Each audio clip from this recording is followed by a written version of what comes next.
Oh my gosh! I love you! I look so much like my mom! Hello, Clarissa. I'm proud of each and every year that I'm still around. So thank you to GMA, which has been my home for the last 75 years. Wow! Thank you. Ito ang aking tahanan. Dito ako pinanganak, dito ako lumaki, nag-mature, nagkamulat sa mga iba't ibang issues sa Pilipinas at sa buong mundo. At dito na rin po ako tumanda. Wow! Happy 75 years to my 75-year-old self. Okay.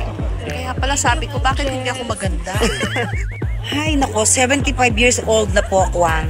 Ang message ko sa'yo, be thankful at umabot ka ng edad na yan.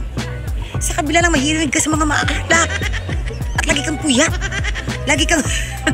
Ayan. And stay happy and grateful. To my 75th old me, I'm so proud of you na kinaya mo lahat at hindi ka napagod. Tuloy-tuloy lang ang buhay. Hello, 75-year-old Liza. Gusto ko kitang i-congratulate sa mga na-achieve mo sa life. Lahat ng mga pangarap mo, natupad mo. At lahat ng mga mahal mo sa buhay ay napasaya mo. So, congratulations sa'yo. At ipagpatuloy mo ang legacy mo sa iyong mga kamag-anak, mga descendants. And ayun, congrats. Love you. Okay lang yan, maganda ka pa rin. Yeah, sutuin kayo. Get ready. Gabby Eigenman, John Fair, Arthur Solina, Jake Vargas, Angel Satsumi. Congratulations for the opening. Ang ganda mo pa din talaga. Ang asim mo pa din talaga. I love you and always stay fresh. Pinagmamalaki ko na kasama ko dito sa 75th anniversary celebration ng GMA Network dahil alam ko na malalim, makulay at makabuluhan ang kasaysayan ng GMA sa ating bansa.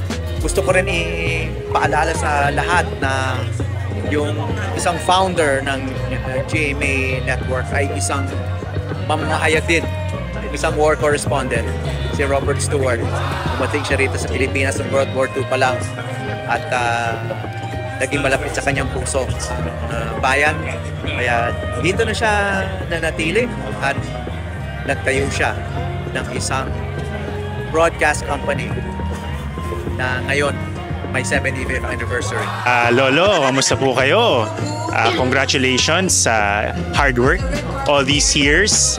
Sana ma-enjoy mo ang retirement and take a bow dahil marami ka na rin mga nagawa. Grabe naman na si Sophie. Sana ano ka pa, sana malakas ka pa dyan. 25 years old self, sana marami ka nang na-achieve at I'm sure marami kang natutunan. Ngayon, alam ko, hayahay ka na sa buhay. Sobrang happy ka ngayon. Congratulations. Ang galing mo sir. Oh my gosh! Hello! I'm so proud of you. I hope you live a great and full life. See you soon!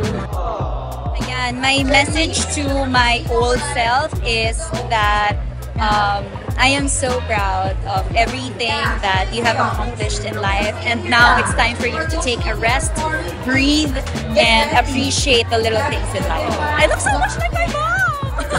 Happy anniversary! Hello, si Clarissa. Kamusta ka na? At tanda na ng tsura mo.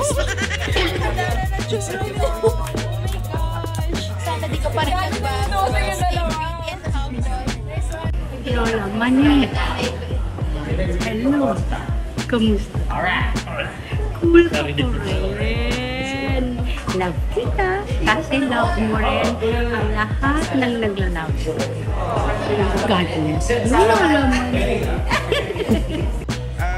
75 years old. Siguro, si Papa.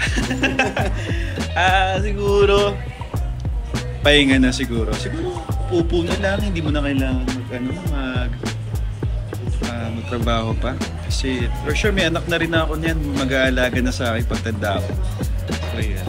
Sana, hopefully, Nakikita ko pa ako.